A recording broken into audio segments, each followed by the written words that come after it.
एक अत्यंत महत्वपूर्ण सब्जेक्ट जो कि मैनेजमेंट है, उसके बारे में आज थोड़ा सा मैं आपको डिटेल जानकारी देने की कोशिश करूंगा। मैनेजमेंट आप देख रहे हो, प्रबंध जिसे हम हिंदी में बोलते हैं। तो मैनेजमेंट का अगर आप स्पेलिंग देखें, तो अगर हम स्पेलिंग में देखिए, आप मैनेजमेंट आपको स्लाइड पर दिख रहा है। जैसे कि स्पेलिंग को अगर हम थोड़ा सा डिटेल उसके अगर हम पार्ट्स करके देखते हैं, तो मैनेज और मेन और टी, इस तरीके से हम लोग उसको पार्ट में करेंगे। 3 पार्ट में अगर हम उसको डिवाइड करेंगे तो इसका मतलब हम लगा सकते हैं मैनेजिंग मेन टैक्टफुली। क्योंकि मेरी पार्कर फॉलेट ने कहा है, जो एक प्रबंधक के जो विशेषज्ञ माने गए, जिन्होंने कहा है कि दूसरों से काम करवा कर लेना मतलब प्रबंध, दूसरों से काम करवा कर लेना मतलब व्यवस्थापन या मैनेजमेंट। और मैनेजमेंट एक ऐसी कंसेप्ट है जो हम हमारे जीवन के पहलुओं में हम उसे यूज करते हैं। चाहे घर में कोई काम करना हो, चाहे बाहर कोई काम करना हो, या कहीं जाना हो, या कहीं पर से कुछ परचेस करना हो, या लाइफ में कोई भी हम काम करते हैं, तो मैनेजमेंट का हमारे यहाँ पे सबसे बड़ा रोल है। क्योंकि विदाउट प्लानिंग हम कोई काम करते नहीं, विदाउट ऑब्जेक्ट हम कोई काम करते नहीं। क्योंकि किसी भी काम को करने के लिए उसका उद्दिष्ट होता है या उसका उद्देश्य होता है सामने। प्रॉपर उद्देश्य को सामने रखते हुए जब हम किसी चीज को मैनेज करते हैं, या हम कई बार प्रैक्टिकली भी यूज करते हैं। जैसे अगर सपोज हमारे पास में 100 रुपए दिए हैं, और हमारा सपोज हमको लग रहा है कि 100 रुपए में हमारा काम होगा नहीं, और अगर हम कोई पूछ रहा है तो हम क्या बोलते हैं, नहीं मैं मैनेज कर लूंगा। बोलने का मतलब है कि सीमित रिसोर्सेस में भी, जो कम से कम रिसोर्सेस में भी हम ज्यादा से ज्यादा उसकी यूटिलिटी कर सके और ज्यादा से ज्यादा उन चीजों का फायदा ले सके, उसे ही हम मैनेजमेंट कहते हैं। तो मैनेजमेंट का एक बहुत बड़ा रोल हमारे जीवन में है। और बिजनेस मैनेजमेंट जो हमारे कॉमर्स में आता है, इसका तो सबसे ज्यादा महत्व हम लोगों को देखने को मिलता है। पहली डेफिनेशन तो मैंने आपको बताई है मेरी पार्कर फॉलेट की, कि दूसरों से काम करवा कर लेना मतलब प्रबंध या व्यवस्थापन या मैनेजमेंट कहलाता है, जिसे हमने मैनेजिंग मेन टैक्टफुली। टैक्टफुली का मतलब है कि ये कलात्मक कार्य है। देखिए, किसी से भी काम करवा कर लेना एक कला है।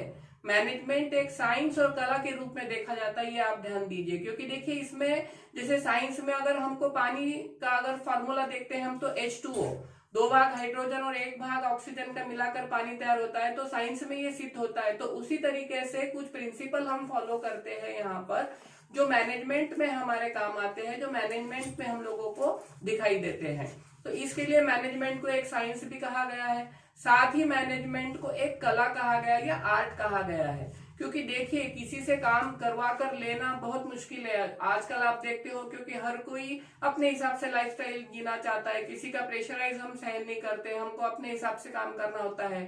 और ऐसे सिचुएशन में हमारे पास जब अलग अलग डिपार्टमेंट होते हैं, अलग अलग वर्कर होते हैं, तो उन सभी से हमको काम किस तरीके से करवा कर लेना है, ये एक बहुत बड़ी कला है।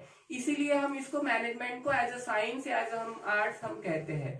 साथ ही आज मैनेजमेंट को एक प्रोफेशन का दर्जा मिल गया है। बड़े बड़े स्कूलों में, कॉलेजेस में आज एक इस विषय को अलग से हम प्रोफेशनल कोर्सेज के माध्यम से हम सीख सकते हैं। पहले कहा जाता था कि कोई भी मैनेजर जन्म लेता है, लेकिन आजकल हम कहते हैं कि मैनेजर बनाया जा सकता है। क्योंकि अच्छे अच्छे स्कूल कॉलेजेस में आज मैनेजमेंट से रिलेटेड कुछ सब्जेक्ट है, जहां पर हम अच्छे मैनेजर तैयार कर सकते हैं। तो मैनेजमेंट का आपको मैंने एक सिंपल सा अर्थ बताया। साथ ही मैं एक आपको इसको और थोड़ा सा डिटेल करके दिखाता हूँ। जैसे मैनेजमेंट, आपने जो स्पेलिंग आप देख रहे हो मेरे स्लाइड पे, तो मैनेजमेंट में अगर हम मैनेज इतना अलग निकाल ले, एम ये अलग से निकाल ले, ई ये अलग से निकाले, एन और टी, तो आप देखोगे manage M E N T. तो इसका अगर हम डिटेल देखें तो मैनेज एम फैक्टर को मैनेज करना। एम फैक्टर में क्या क्या आता है हमारा, मटेरियल आता है, मशीन आता है, मेन आता है, मार्केट आता है, मनी आता है। तो इस तरीके से एम फैक्टर को मैनेज करना।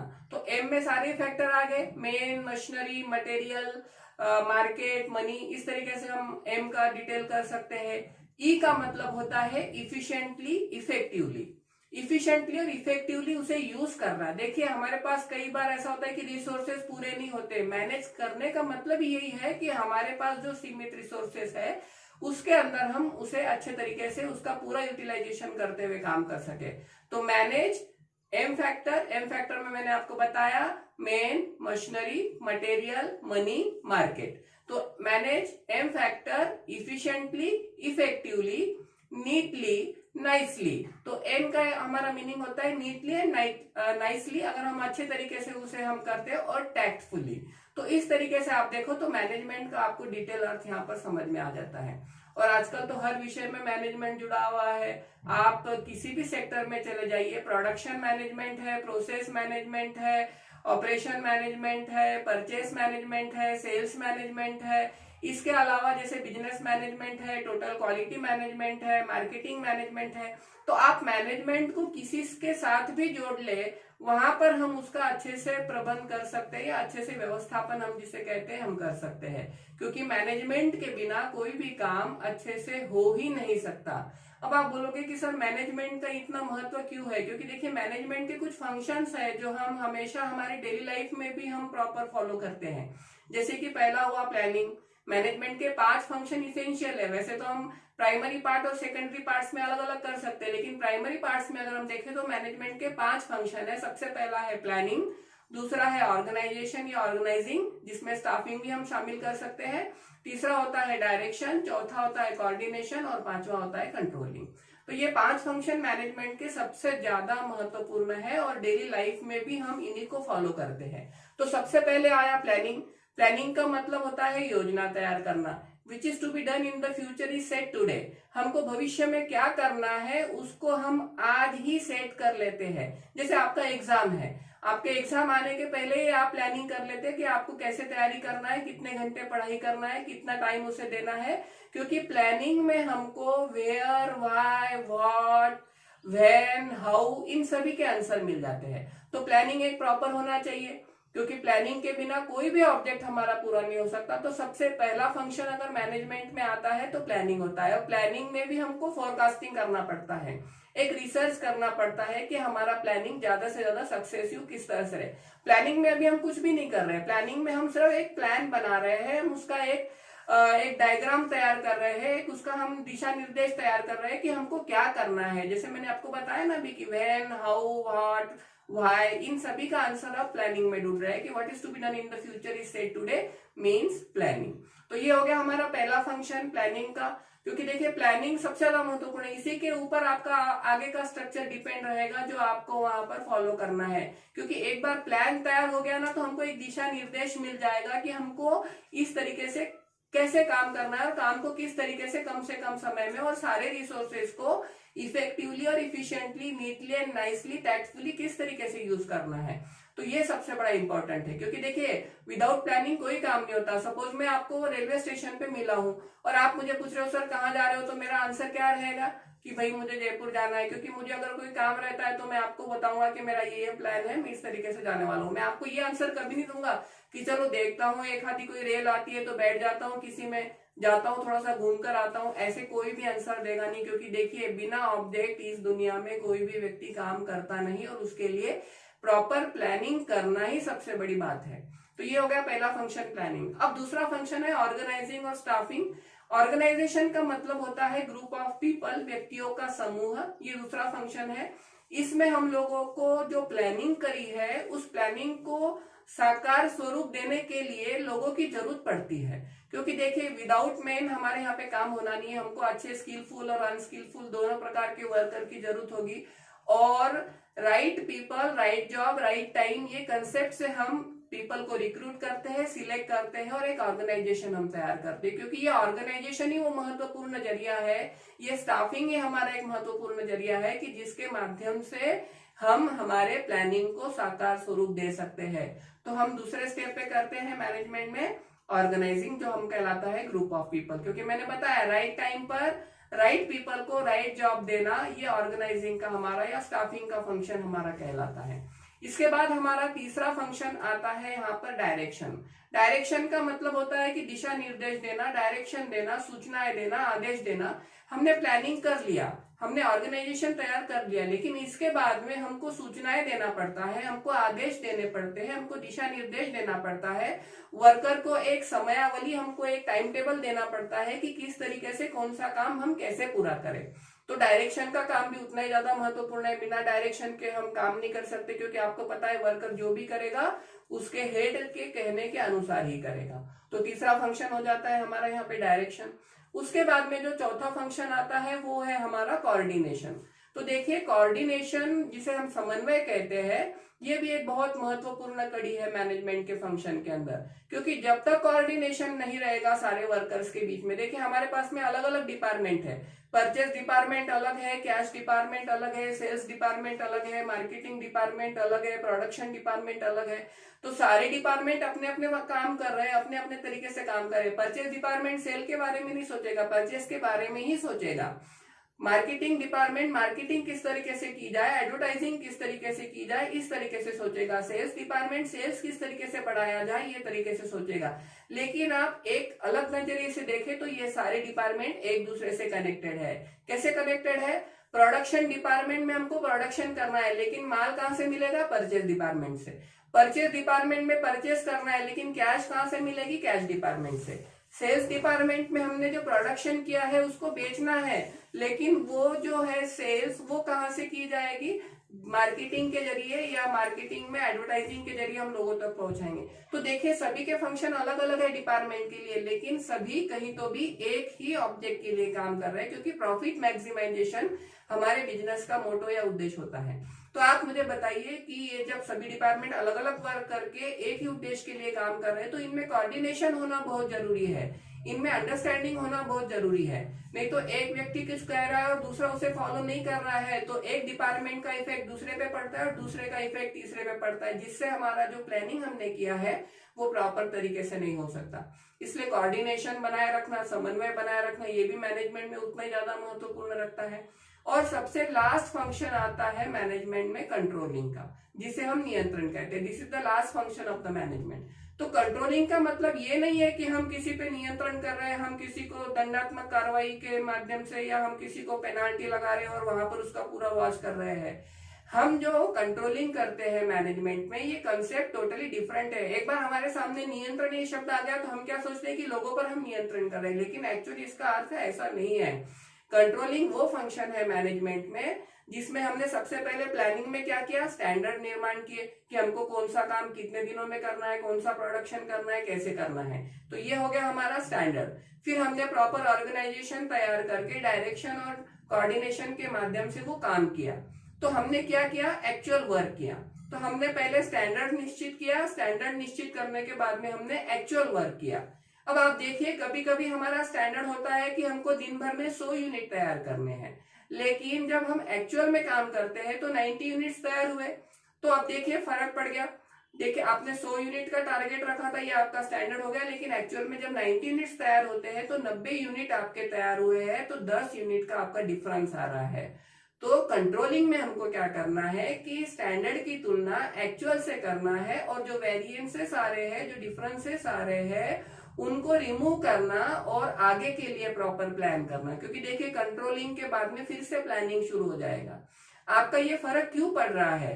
क्या लाइट आज बिजली दिन भर नहीं थी उसकी वजह से काम में फर्क पड़ गया, या कोई वर्कर आज नहीं आया था उसकी वजह से फर्क पड़ गया, या कोई सप्लाई में हमारे को प्रोडक्शन जो रॉ मटेरियल है वो टाइम पर नहीं मिला उसकी वजह से फर्क पड़ गया? मतलब इन रीजंस को ढूंढना है और उस पर कंट्रोल करना है। देखिए एक बार जो हो गया वो हो गया, आज 90 यूनिट्स तैयार हो गए, इसको हम बदल नहीं सकते, लेकिन कल आने वाले दिन हमको 100 यूनिट का टारगेट ही रखकर काम करना है, क्योंकि ये बहुत जरूरी है। पेपर में अगर 3 घंटे दिए गए स्टूडेंट्स को तो 3 घंटे में उसका पेपर पूरा होना ही चाहिए। अगर स्टूडेंट नहीं कर पा रहा है तो इसका मतलब हमने या तो पेपर का साइज बहुत ज्यादा बड़ा बना दिया है, या हमने प्रॉपर तरीके से वहां पेपर सेट नहीं किया है। तो ये हम लोगों को देखना पड़ेगा कि क्या रीजन रहे कि स्टूडेंट 3 घंटे में पूरा नहीं कर पाए।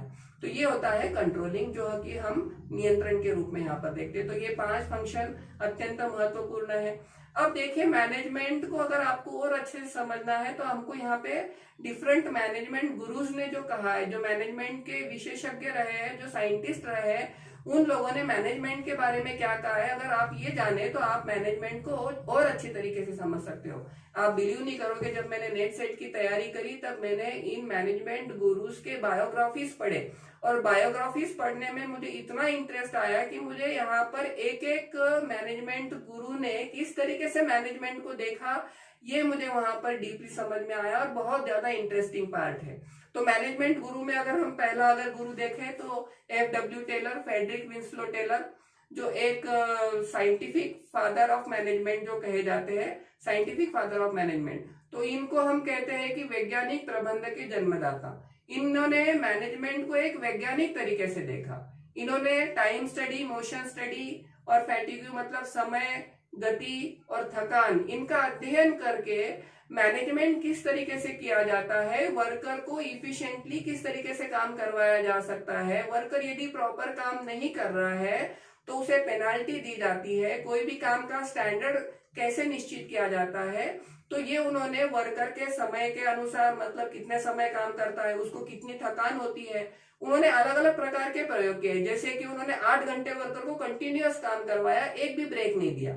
इसमें क्या होता है कि 8 घंटे अगर वर्कर कंटिन्यूअसली काम कर रहा है तो मॉर्निंग में वो फ्रेश रहता है और शाम होने तक उसका जो कार्य क्षमता है, जो इफिशियंसी है, वो कम हो जाती है। तो उन्होंने सोचा कि क्यों नहीं वर्कर को एक ब्रेक दिया जाए बीच में, तो 4 घंटे के बाद उन्होंने एक ब्रेक दे दिया। 4 घंटे के ब्रेक के बाद में वर्कर का प्रोडक्शन, जो पहले 8 घंटे में वो काम करके 100 यूनिट तैयार कर रहा था, वहां एक ब्रेक देने के बाद में वो 110 तैयार करने लग गया। तो टेलर ने सोचा यार ये कैसे हुआ, क्योंकि देखिए जब गैप मिल जाता है तो व्यक्ति रिफ्रेश हो जाता है, फ्रेश हो जाता है, और फ्रेश होने के बाद में उसे और इफिशिएंटली वो काम कर सकता है। तो यहाँ पर देखिए उन्होंने अलग अलग प्रयोग किए। फिर 2 ब्रेक देकर देखे, उसमें भी प्रोडक्शन बढ़ा। फिर 3 ब्रेक देकर देखे, उसमें भी थोड़ा बढ़ा। लेकिन जब 4 या 5 ब्रेक उन्होंने दिए तो प्रोडक्शन डाउन हो गया। क्यों डाउन हो गया? क्योंकि जितने ज्यादा ब्रेक रहेंगे उतने ज्यादा बार बार डिस्टर्बेंस रहेंगे, वर्कर को फिर से उस पोजीशन पे आने के लिए टाइम लगेगा। तो ज्यादा ब्रेक भी नहीं चाहिए और विदाउट ब्रेक भी नहीं चाहिए। तो इस तरीके से टेलर ने एक साइंटिफिक व्यू से मैनेजमेंट को अध्ययन किया। तो ये हम लोगों को बहुत काम आता है। इसके आधार पर हम वेज रेट तय कर सकते हैं, उसको सैलरी, वेजेस हम वहां पे डिसाइड कर सकते हैं। दूसरा इसमें एक व्यू आता है हेनरी फ्योल का, जो हम लोगों ने 11th या 12th में भी आप लोगों ने पढ़ा है, जिसके 14 प्रिंसिपल सबसे ज्यादा महत्वपूर्ण है और जिसे मॉडर्न मैनेजमेंट का फादर कहा जाता है, आधुनिक प्रबंध का जनक जिसे कहा जाता है। तो उन्होंने अनेक प्रकार के 14 तत्वों के माध्यम से यह सिद्ध कर दिया कि मैनेजमेंट को किस तरीके से प्रॉपरली किया जा सकता है। जैसे एक व्यक्ति को, एक वर्कर को एक ही अधिकारी ने आदेश देना चाहिए, सभी को समान हमने ट्रीट करना चाहिए, किसी में भी डिफरेंसेस नहीं होना चाहिए, काम का डिवाइडेशन होना चाहिए ताकि सभी अपना काम अच्छे तरीके से कर सके, सभी के स्किल के हिसाब से हो सके। तो इस तरीके से 14 प्रिंसिपल हमको हेनरी फ्योल ने दिए, वो आज भी हम फॉलो करते हैं और वो आज भी हम मैनेजमेंट में कहीं तो भी लागू करते हैं, तो हम मैनेजमेंट प्रॉपरली कर सकते हैं। इसके बाद में अगर आप देखोगे तो एल्टन मेयो को मानवीय संबंध का जनक कहा जाता है, जो ह्यूमन रिलेशन में बिलीव करते थे। देखिए रिलेशन मेंटेन करना भी एक बहुत बड़ी चीज है, चाहे हमारे पास में कैसी भी परिस्थिति हो, अगर हमारे रिलेशन अच्छे हैं तो वर्कर काम करने के लिए वहां पर तैयार रहता है। बोलने का मतलब मेरा ऐसा है कि अगर उन्होंने हॉर्थॉर्न प्रयोग के माध्यम से ये सिद्ध कर दिया था कि एक कमरे के अंदर उन्होंने फुल लाइट में वर्कर को काम करवाया, तो वर्कर ने अच्छे तरीके से किया, लेकिन उन वर्कर से इतना अच्छा रिलेशन था कि डिम लाइट में भी उनसे काम करवाया तो भी उन्होंने उतने ही अच्छे तरीके से काम किया। मतलब विपरीत परिस्थितियों में व्यक्ति काम कर सकता है, लेकिन वो कब कर सकता है? जब ह्यूमन रिलेशन अच्छे होंगे। तो मैनेजमेंट में ह्यूमन रिलेशन का भी बहुत ज्यादा महत्व है, ये भी हमको मेंटेन करना चाहिए, ये हमको एल्टन मेयो ने सिखाया। उसी तरह से आप डगलस मैकग्रेगर का अगर सिद्धांत देखोगे तो इन्होंने एक्स और वाई थ्योरी के माध्यम से मैनेजमेंट को समझाया। एक्स थ्योरी नेगेटिव थ्योरी है, जिसमें हम मानते हैं कि वर्कर कुछ नहीं करता, उसको हमेशा वॉच रखना पड़ता है, उस पर हमेशा नियंत्रण रखना पड़ता है, वर्कर अपने मन से कभी कुछ करना नहीं चाहता, उसको मोटिवनेस देना पड़ता है और वो हमेशा से ही नकारात्मक सोचता है। तो इस तरीके से अगर हम देखें तो इसमें नियंत्रण वाला भाग ज्यादा रहता है। वाई थ्योरी के माध्यम से उन्होंने बताया कि वर्कर बहुत अच्छा व्यक्ति है, वो हमेशा प्रेरणात्मक काम करता है, वो बहुत अच्छे तरीके से काम करता है, उस पर विश्वास डाल दिया जाए तो वो बहुत अच्छे तरीके से काम कर सकता है। तो मैनेजमेंट में हम ये फॉलो कर सकते हैं, एक्स और वाई की थ्योरी में हम वाई थ्योरी का उपयोग कर सकते हैं। उसके बाद में ही अगर आप देखोगे तो अब्राहम लिंकन मैस्लो, जिसने नीड ऑफ हायरार्की मतलब आवश्यकताओं का निर्धारण, इसके आधार पर भी मैनेजमेंट किया जा सकता है। देखिए मनुष्य की 5 मूलभूत आवश्यकता है। सबसे पहले तो है रोटी कपड़ा मकान। कोई भी व्यक्ति काम करता है तो अन्न के लिए काम करता है, रोटी कपड़ा मकान के लिए काम करता है। जब तक उसका वो काम पूरा नहीं होता, जब तक उसको उतना वेतन या उतना पेमेंट नहीं मिलता, तब तक वो अच्छे से काम नहीं कर पाएगा या कोई भी काम नहीं करेगा। उसके लिए वो किसी भी तरीके का काम करना पसंद करेगा। तो सबसे पहले तो हमको ये जानना पड़ेगा कि उसकी नीड क्या है। दूसरा इसमें आता है कि वर्कर को सिक्योरिटी कहाँ पर है। एक तो उसे खुद की लाइफ की सिक्योरिटी चाहिए और एक उसे सर्विस में सिक्योरिटी चाहिए। तो वर्कर जब पहली स्टेज पार कर लेता है तो वो दूसरी स्टेज में आता है जहां पर वो सिक्योरिटी देखता है। पहली स्टेज में हम कोई सिक्योरिटी भी देखते नहीं है, कुछ नहीं देखते, सिर्फ घर को कैसे चलाना ये देखते हैं। लेकिन दूसरे स्टेज में, पहले स्टेज में वर्कर सेटिस्फाइड हो गया तो वो दूसरे स्टेज में सिक्योरिटी ढूंढने का प्रयत्न करता है। तीसरे स्टेज में वो देखता है कि सोशल रिस्पॉन्स, उसे समाज में सम्मान किस तरीके से मिल रहा है। चौथे स्टेज में वो देखता है कि उसको प्रतिष्ठा कैसे बढ़ रही है। और पांचवें स्टेज में वो देखता है कि ये सारे मेरे काम पूरे हो गए हैं, अब मैं अच्छे से सेटल हो गया हूँ, तो अगर मैं एक अच्छा सिंगर हूं तो मुझे किस तरीके से अपने आप को और डेवलप करना चाहिए। मतलब पांचवें स्टेज में वो खुद के हॉबीज को डेवलप करेगा। तो इस तरीके से देखिए, वर्कर के नीड को जानते हुए भी हम मैनेजमेंट कर सकते हैं। तो ये है मैनेजमेंट की थ्योरी, जो हम लोगों को मैनेजमेंट किस तरीके से करना चाहिए और किस तरीके से हमको अच्छे से प्रबंध करता है। देखिए, सीमित जो रिसोर्सेस है हमारे पास, जो सीमित संसाधन है, उनका प्रॉपर और बेस्ट यूटिलाइजेशन किस तरीके से किया जा सकता है, ये हमको मैनेजमेंट सिखाता है। और अगर हम ये जान जाते हैं और हम ये सीख लेते हैं तो हम किसी भी संस्था में या किसी भी कंपनी में या किसी भी जगह पर हम अच्छे से प्रबंध कर सकते हैं। Thank you very much.